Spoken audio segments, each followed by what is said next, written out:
The Apocalypse Prize has been instituted to present a traditional way of making contemporary religious art. This prize will be awarded to the participating artist who is best able to use medieval principles of composition in his own work. I am now going to present the most basic of these principles to you. In part 2 of this video, we will look together at studies of medieval paintings from the Apocalypse, and I will show you how to identify and interpret the analogies of which they are composed. We have confined the subject matter of this competition to themes taken from the Apocalypse of St. John, because we believe this holy book offers artists an unparalleled opportunity for imaginative representation. The images described here are metaphors combined in an allegory. Through this means, not the thing, but the spiritual meaning of things is revealed. The Apocalypse was profusely illuminated by many different artists throughout the Middle Ages. Here the poetic analogies of the text are carried over into the paintings without interpretation, but as images simply. An image is a suitable representation of a certain person or thing if it depicts the descriptive characteristics of it that are written in the text. In the Apocalypse, Satan is described as a red dragon having 7 heads and 10 horns. But these few details are not enough to complete the image. The rest is left to the artist's imagination, and this great freedom results in remarkable variations of the same subject. Medieval paintings are a kind of theatrical representation of reality. They are like a painted play performed on the stage of the artist's picture plane, but with very special and wondrous features capable of presenting all at once not only this world and the next world, but an involvement of the entire cosmos. The theater of medieval art is a very different place than the world presented to us by photographs and the representational paintings of the last 500 years. We can see deeply into this picture from the foreground to the horizon line in the very far distance. But in medieval art, the horizon is kept very close to the foreground and often merges with it. This is accomplished either by pitching the picture plane very high, as if the ground rises in a steep incline above the viewer of the picture. Here we see a cross-section of the study showing the actual location of its figures on the rising plane. Alternatively, the horizon is brought down to the lowest possible level, providing only enough earth for the character to stand on. The nearness of the horizon is an analogy to the intimacy of heaven and earth in the Christian world. It tells us that the spiritual world, analogous to the sky, is never very far away. Since the time of the Renaissance, the picture frame has represented a kind of window through which one may see just one scene, shown as it might appear frozen in one particular instant. And of course, this cross-section of the time continuum is the essence of photography. These compositions of things are related to each other by time and space, that is, their immediate location at a given time. They are organized on a physical principle called one-point perspective and determined by a pictorial device called the vanishing point. By this system, all things are seen to grow smaller as they become more distant, and at last vanish into the ever-receding horizon. This space-time ordering principle of the here and now perfectly illustrates the materialist philosophy that has largely shaped our contemporary culture. The Christian cosmos of medieval art is much larger than this, and it is not confined by either space or time, nor is it limited by its frame. And most importantly, there is no vanishing point at all. Yet the entire hierarchy of heaven and earth are found in their proper places here. Something so intellectually complex can only be visualized analogically, that is, by substituting for each subject something which is like it in significant respects, and yet much more simple. This dove is shown above this cleric, for whom it stands as a metaphor of his nature. The cleric, in turn, stands as a metaphor for the more abstract concept of the contemplative life. These images are contrasted to the bird of prey shown on the top right of the drawing. This raptor is a metaphor for the nature of the soldier beneath him, who preys on the conquered, and who also stands for the active life. By juxtaposing all these metaphorical images, the artist has visibly expressed the invisible nature of the contemplative and the active states of life. This work of art quintessentially reveals to us the analogical cast of the medieval mind. The medieval artist conceived of his picture plane as a stage, familiar in form to the facade of a building, with many stories and wings, all open to the audience. Perhaps he drew his idea initially from the ancient Greek and Roman theaters, ruins of which can still be seen today. The stage of these amphitheaters was a large, shallow building facade of several floors with balconies and a rather narrow porch in the front. This facade had no interior, but served only as a backdrop through which actors could speak to each other from the various floors by standing on the balconies, and could enter and exit from its doors. A medieval painting is composed as if it were a facade constructed so as to represent locations for each separate state of being in the Christian cosmos. This building motif is very common in medieval paintings as a frame for the action of the painting. Often the actual building elements are shown only in remnant form, but the spatial concept of apartments within a facade remains. The floors or rooms of this building are analogous to the Christian hierarchy of existence within our cosmos, created and revealed by God. Each floor is the location of all those beings who participate with each other at the same level of being. And if a horizontal motif is chosen, a line of adjacent rooms or partitions will house the various realms of existence in play.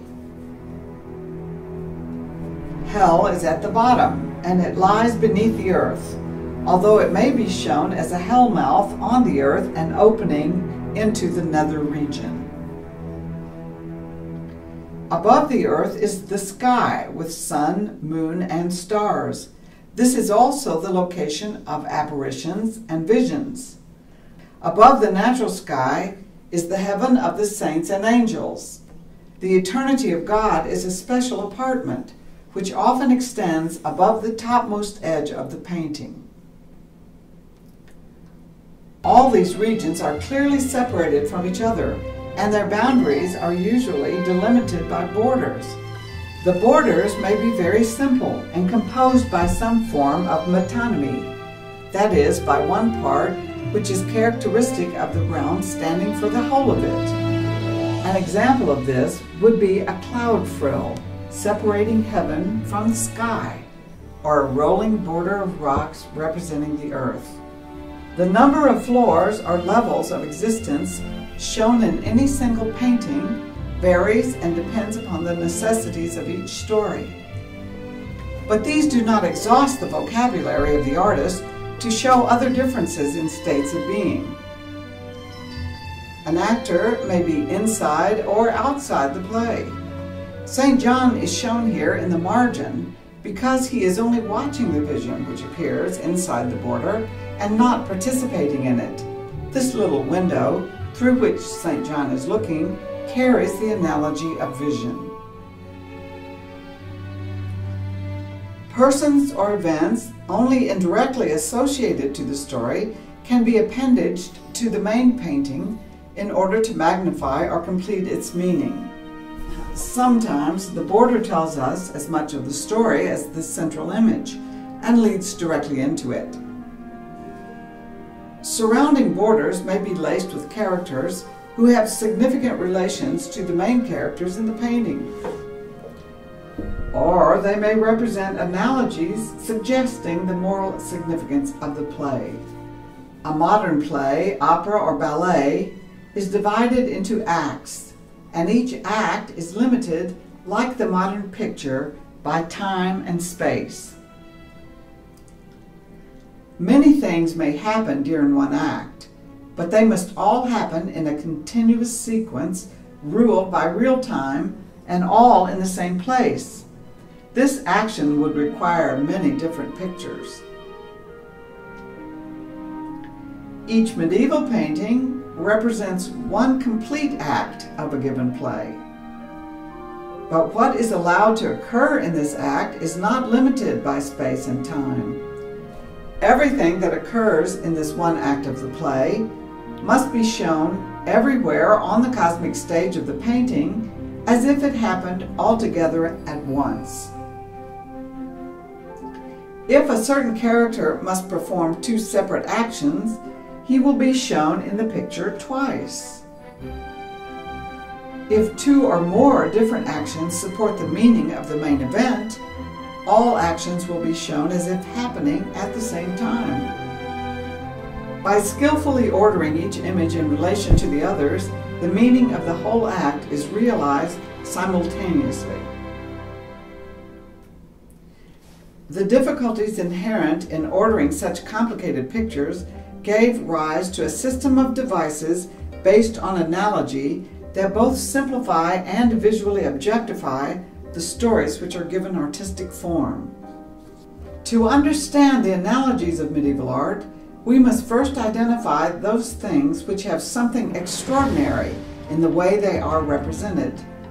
Things which seem to be altered in form or position or exaggerated in some other way from what we would expect to see in real life are signs of an intended analogy. This extraordinary quality is the key to a comparison the artist intends you to make between the figure and the spiritual significance of its part in the story. The extraordinary quality represents an analogy, a likeness to the invisible quality it represents. This giant woman represents a personification of wisdom. This illustration is taken from a book on that subject called The Consolation of Philosophy, written in the 6th century. Boethius, its author, is shown here associated with his prison, where he wrote his book. Because he was sentenced to death, the artist has placed him in a casket, which metaphorically represents the plight of a condemned man in a prison cell. Because of its visual nature, art is capable of carrying 3 different levels of analogy in the same painting and at the same time. On the first level, we must admit that all painting is, of its very essence, analogous. This is because the thing we see is not the real thing in the real world, but only a greatly simplified representation of it.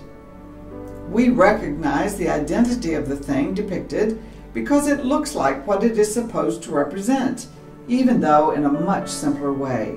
The artist has created a visual analog to the real person or thing. On the second level, we have the incorporation of linguistic analogies or metaphors from poetry, literature, or sacred scripture directly into the painting to be used as subject matter. In the Apocalypse, the writer describes in his book that he saw Christ as a lamb, and the artist then makes for us a picture of a lamb. The third level of analogy in painting is created by the artist uniquely and is the result of his manipulation of the composition of his picture in the service of the story. This is the level of analogy from which medieval art draws its distinctive style. There are many poetic tools proper to a painting which the artist has at his command and which can be used to create analogy. The first to consider is identity. This is the similarity the artist makes of his figure to the thing or person in the story it is meant to represent. Here only essential attributes are to be portrayed, but the beauty of the form is entirely at the discretion of the artist. Conversely, the artist may substitute another creature altogether for his subject by allegory, which is a special form of analogy. In composing his picture, the artist must decide where to place this figure within the universe of his painting.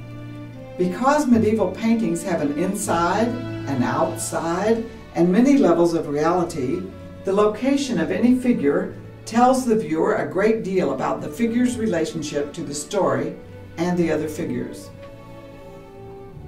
Is he outside the play? Or is he in it? Is he all the way in or only partially in? Does he cross barriers of realms within the universe? Is he going out? Is he being forced out? Is he drawing someone in? Gestures can be exaggerated to increase their significance. Vegetation and buildings are reduced to essentials. And the perspective of buildings can be distorted in the service of the story and to defeat any suggestion of receding distance. Because, as we said earlier, nothing in this spiritual world is very far from anything else. Extraordinary size, either too large or too small, show the rank of the figure related to the other figures in an analogical form. Patterns are used to reduce the complexities of nature by the analogy of the simplified pattern to the thing it represents. By studying the action of the characters in the story, they can be shown to be doing things which are simplifications of the things they actually do. We see here a painting representing Satan being imprisoned in hell. This image is not the portrayal of an act, but it is rather the analogy of an act, in order to express that Satan is not merely an inhabitant of hell, but a prisoner there.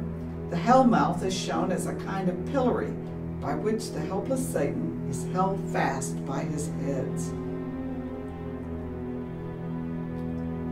Pictorial devices were handed down from generation to generation in the Middle Ages, and often we find analogical inventions used by several different artists in manuscripts of the Apocalypse with only slight variations.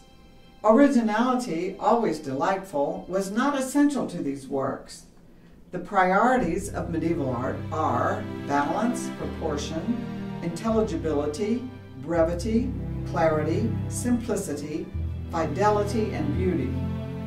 Invention follows as a kind of coping strategy to integrate the elements of the story.